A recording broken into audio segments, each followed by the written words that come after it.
Hi there, everybody. Welcome back to your Tuesday mini training. And this week, I'm bringing to you an exercise variation based off of something that one of my recent students had said that they were looking for help with for one of their clients. So their client is not able to be on full kneeling position in an all fours position for spinal balance or opposite arm and leg reach. And so if you have clients who also are not able to put pressure on their knees or be kneeling, but you still want to be able to incorporate this exercise, I have two variations for you that you can work with that get some very similar type action in the spine and in the torso, but without putting pressure on the knees. Now, they're not exactly the same, obviously, because you can't be on the knees, but this is pretty much as close as you can get in that prone position. So still finding prone exercises is what we were looking for. So the first variation is using your long box on the floor or on a mat. And that is going to help support you instead of being on your knees. So join along with me, give this a try. If you would like to see how it feels in your body, I'm going to give you extra cues and sensations to think about, so that way you can incorporate some of that same type of work as if you were on your hands and knees alone. So you're going to come onto your box. You would have your client approach the box from the back end. They do have to have sufficient knee flexion to be able to get down into this position, but you would walk forward onto the box, lie down on the box, and not exactly like pulling straps where you're forward and your legs are off. You want to be back far enough to where your thighs, somewhere mid-thigh, is comfortable to hit at the edge of the box. Feet are your hip distance and your toes are tucked under, standing on the floor. So that's the important piece, is to have a grounding closed chain connection. So since you won't have your knees on the floor, you're going to have your feet on the floor. Then hands will come down directly in line with your shoulders. So adjust on the box so you're comfortable. Now, take all your typical cues and engagement through the core. So plug your legs into your pelvis, zip up through those abdominals, draw the shoulder blades onto the back, and make sure the core is fully engaged as if you were on hands and knees. Now from here, I recommend starting to play with a little awareness. So rock your hips left and right. Notice how you feel the sensation from left thigh to right thigh and left hip to right hip on your frontal hip bones. Now find a spot in the middle where you feel balanced between left hip and right hip. Then do the same for the upper body. Push a little with one hand and then the other. Now it may or may not look like a side bend, or it might look more like a rocking. Either way is fine. What you want to do is encourage your clients to play with this left-right sensation, and then find a spot where you feel balanced again between left and right, keeping that core engagement. Now let's play with some arm marching. You're going to pick up one hand by bending the elbow and lower it down, and do the same with the other hand. Now notice when you pick up one hand, does your body shift into one side or the other for shoulders or hips? If your client notices that shift, ask them to maintain the balance between left and right sides as one hand picks up and then the other. This is starting to provide a little more balance between left and right, just like they would if they were on hands and knees. Now that you've done 3 to 5 of those with the hands, let's do the same thing with the legs.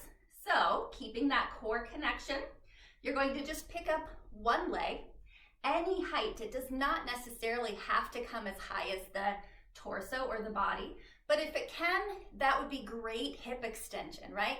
So any hip extension is good hip extension. Now, as you alternate your feet lifts, your leg lifts, notice again through the pelvis.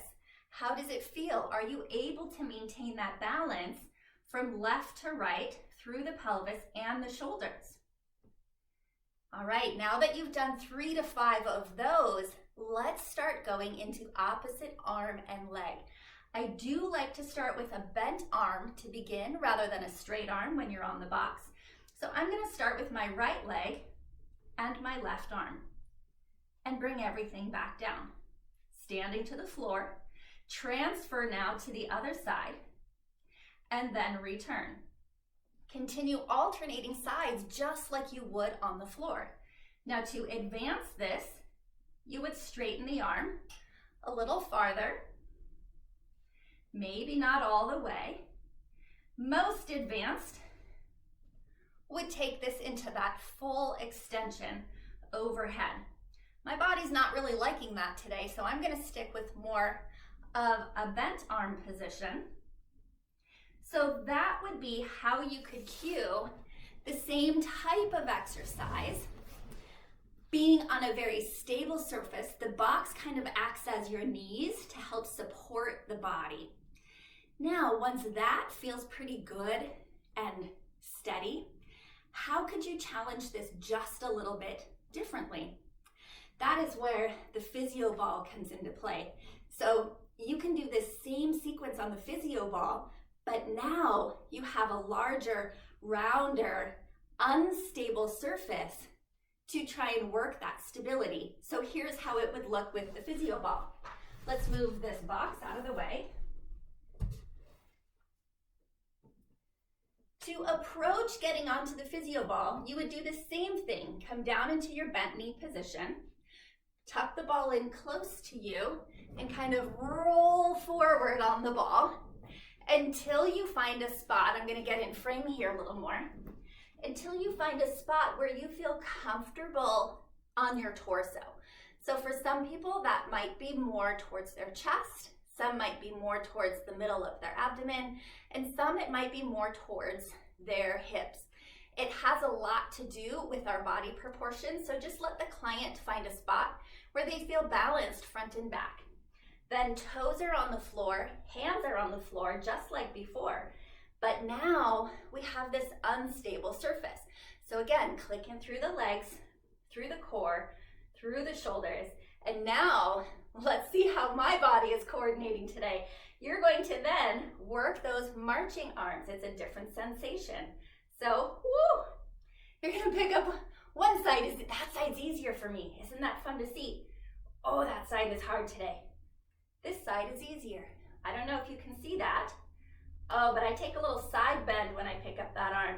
Some days we're more connected than others. Now let's see how it looks through the legs. This feels like it would be steadier for me.